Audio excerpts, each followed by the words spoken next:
নমস্কার, আশা করি আপনারা সকলেই ভালো আছেন। আমিও ভালো আছি। আমি গত ক্লাসের মধ্যে আপনাদেরকে বুঝিয়েছিলাম হেক্সাডেসিমেল থেকে কিভাবে অক্টেলে রূপান্তর করতে হয়। আজকেও আমি এসেছি হেক্স অক্টেল থেকে কিভাবে হেক্সাডেসিমেলে রূপান্তর করতে হয়। অর্থাৎ গত ক্লাসের মধ্যে যেটা বুঝেছিলাম এটা হচ্ছে কি হেক্সাডেসিমেল থেকে অক্টেলে রূপান্তর। আজকে যেটা বোঝাবো এটা হচ্ছে কি অক্টেল থেকে কিভাবে হেক্সাডেসিমেলে রূপান্তর করতে হয়। অক্টাল মানে হচ্ছে 0 থেকে 7 পর্যন্ত, আর হেক্সাডেসিমাল মানে হচ্ছে কি 0 থেকে 9 এবং A থেকে F পর্যন্ত। এই মানগুলো হচ্ছে কি হেক্সাডেসিমাল সংখ্যার মান। একটু আমি বুঝাই দিচ্ছি আবারও।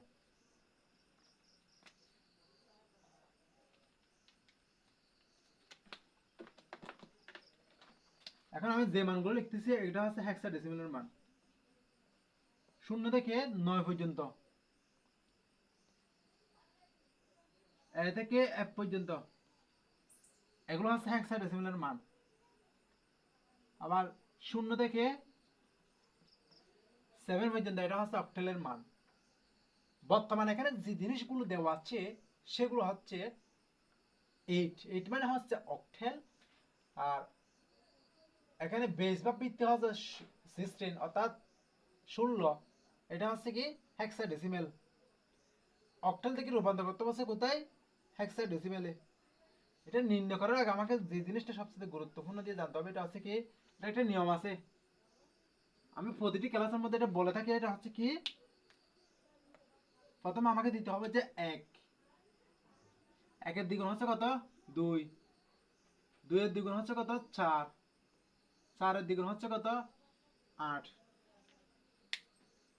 প্রথমে আরেকটা জিনিস মনোযোগ দিয়ে জানতে হবে যে এটা হচ্ছে কি এটা আমি কেন লিখেছি। আপনাদের মনে একটা প্রশ্ন আসতে পারে। এটা আমি লিখেছি হেক্সাডেসিমাল মানে 8 বিট আকারে, সরি 4 বিট আকারে। আর অক্টাল মানে 3 বিট আকারে। আমাকে কি করতে হবে? মানগুলো সাজাতে হবে। আমি আবার বলতেছি হেক্সাডেসিমাল মানে হচ্ছে 4 বিট, আর অক্টাল মানে হচ্ছে 3 বিট। বিটগুলো কোথা থেকে সাজাবো? বিটগুলো হচ্ছে এখান থেকে। এটা কোথা থেকে পেয়েছে? এটা হচ্ছে এই অঙ্ক করার একটা কি নমুনা। ঠিক আছে? একের দ্বিগুণ হচ্ছে 2, 2 এর দ্বিগুণ হচ্ছে 4, 4 এর দ্বিগুণ হচ্ছে 8। অর্থাৎ একের দ্বিগুণ হচ্ছে 2, 2 এর দ্বিগুণ হচ্ছে 4, 4 এর দ্বিগুণ হচ্ছে 8। এবার আমাকে অঙ্কগুলো করার আগে এখানে 5 যেটা আছে সেটা আমি বসে দিয়েছি। এরপর কত আছে? 2 আছে, 2টা বসে দিয়েছি। 5 আছে, 5টা বসে দিয়েছি। এতটুকু হয়তো আপনারা বুঝতেছেন। এবার দশমিক সংখ্যার পরে যে জিনিসগুলো আছে আমাকে এগুলো বসাতে হবে। এটা হচ্ছে দশমিক। কি কি আছে? 2 আছে, 2 দিয়েছি। 5 আছে, 5 দিয়েছি। অর্থাৎ দশমিকের পরে যেগুলো আছে সেগুলো বসাই দিয়েছি, দশমিকের আগে যেগুলো আছে সেগুলো বসাই দিয়েছি। এবার 5 সাজাবো কিভাবে? বর্তমান আছে অক্টেলে। অক্টেলে যখন আছে তাহলে আগে আমাকে রূপান্তর করতে হবে যে অক্টেলে। অক্টেল থেকে আবার রূপান্তর করবো যে হচ্ছে হেক্সাডেসিমেলে। তাহলে অক্টেলের মানগুলো কি কি হতে পারে? একটা, দুইটা, তিনটা। অর্থাৎ তিনটা মাত্র সংখ্যা। এটা গণে আসে হচ্ছে এখান থেকে। আমি তবু এখান থেকে গণে দেখাইছি। 5 আছে, 5 সাজাবো কিভাবে? এখানে 4 আছে, 4 এর সাথে কত যোগ করলে 5 হয়? তো 4 এর সাথে 1 যোগ করলে 5 হয়। এখানে 1 দিয়েছি। যেহেতু এগুলো নির্ণয় করার আগে আমাকে বাইনারি সংখ্যা মান দিয়ে নির্ণয় করতে হয়, সেজন্য আমি এখানে 1 দিয়েছি। বাকিটা প্রয়োজন নাই। এখানে 0 দিয়েছি, এটা প্রয়োজন হয়েছে এই জন্য 1 দিয়েছি। আশা করি আপনারা এটা বুঝতেছেন। এটা কিসের? 5 এর। এখানে 4, 4 এর সাথে 1 যোগ করছি, কত হয়েছে? 5। এই 5।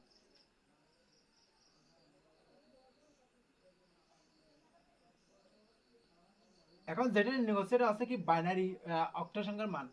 অক্টা সংখ্যার মান নির্ণয় করার আগে আমাকে বাইনারি দিয়ে করতে হয়, সেজন্য আমি বাইনারি সংখ্যা ওরে দিয়েছি।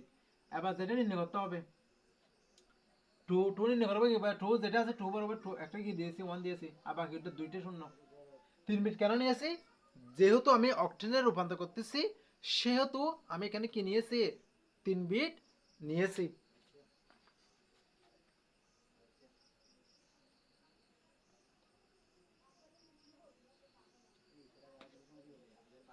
এরপরে যেটা দেওয়া আছে এটা হচ্ছে কি, পাঁচ। পাঁচ নির্ণয় করবো কিভাবে, একইভাবে পাঁচের মানটা হচ্ছে এটা আর কি।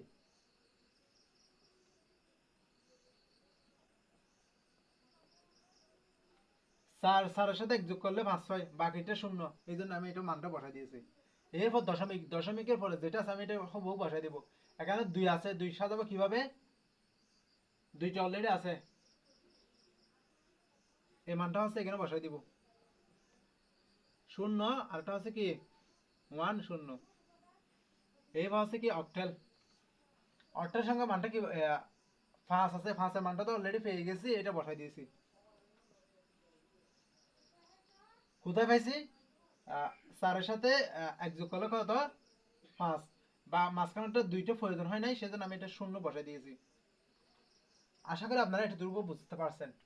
এবার এই সংখ্যা থেকে আমাকে রূপান্তর করতে হবে যে কোথায়, এটা হচ্ছে অক্টেল সংখ্যার মান। এই মানগুলো শুধু বসাই দিয়েছি। এবার যদি হেক্সাডেসিমেলে রূপান্তর করতে যাই, আমাকে কয় বিট আকারে সাজাতে হবে, 4 বিট আকারে সাজাতে হবে। তাহলে 1 বিট, 2 বিট, 3 বিট, 4 বিট, 4 বিটটা দাগ দিয়ে দিয়েছি।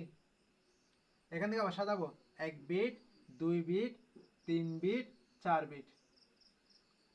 এখানে বাকি আছে কয়টা, একটা। একের জন্য আমি 2টা শূন্য, এখানে 3টে শূন্য অ্যাড করতে হবে, একটা, 2টা, 3টা। তার মানে এর মান হচ্ছে কত, এখন যে মানগুলো পেয়েছি, আবার এটার সাথে তো হবে যে এখান থেকে এদিক থেকে, এটা হচ্ছে ডান থেকে বামে, এটা হচ্ছে বাম থেকে ডানে। কিভাবে সাজাবো, এখান থেকে 4 beat, 1 beat, 2 beat, 3 beat, 4 beat. তাহলে এখান থেকে আর কয়টা আছে, এখানে 2টা আছে, তাহলে আর কয়টা সাজাতে হবে, 2টা শূন্য দিতে হবে, একটা, 2টা। এগুলো আমি আবার লিখতেছি এখানে। যেহেতু এখানে 1 ছিল, 1 এর সাথে কোনো কিছু ছিল না, সেহেতু আমি এখানে 3টে শূন্য অ্যাড করেছি। যেহেতু এখানে শুধুমাত্র 1 আর 0 ছিল, সেহেতু সরি, 0 আর 1 ছিল, সেহেতু আমি কি করেছি, এখানে 2টে শূন্য অ্যাড করেছি, অর্থাৎ 2টে শূন্য যুক্ত করেছি। এবার মানগুলো দেখবো।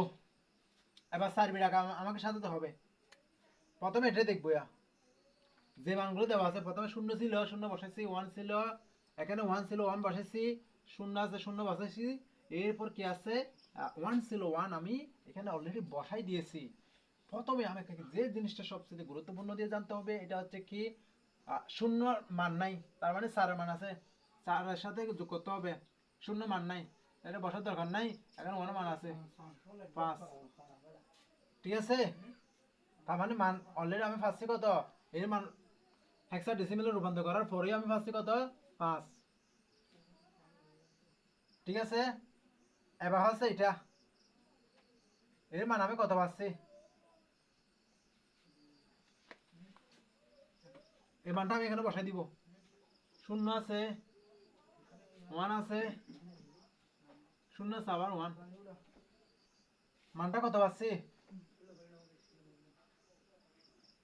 এই মান পাচ্ছি তো আবারও 5। ঠিক আছে, এটা একটু পরিবর্তন হয়েছে, আগে এখানে 2 ছিল, এখানে 5 হয়েছে।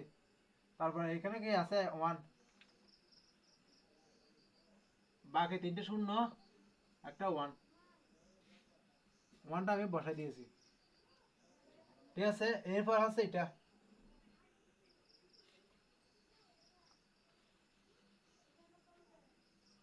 আহ, এখানে 0 ছিল, 0 বসাইছি, 1 ছিল, 1 বসাইছি, 0 ছিল, 0 বসাইছি, 1 ছিল, 1 বসাই দিয়েছি। তার মানে 4 এর সাথে কত 1 যোগ করলে কত হয়, 5। 2 পরিবর্তন হয়ে 5 হয়েছে। এবার হচ্ছে 5 নির্ণয় করবো কিভাবে, 0 ছিল, 0 বসাইছি, এরপর 1, 0, 0, তার মানে এর মান হচ্ছে কত, 4। 4টা আমি বসাই দিয়েছি।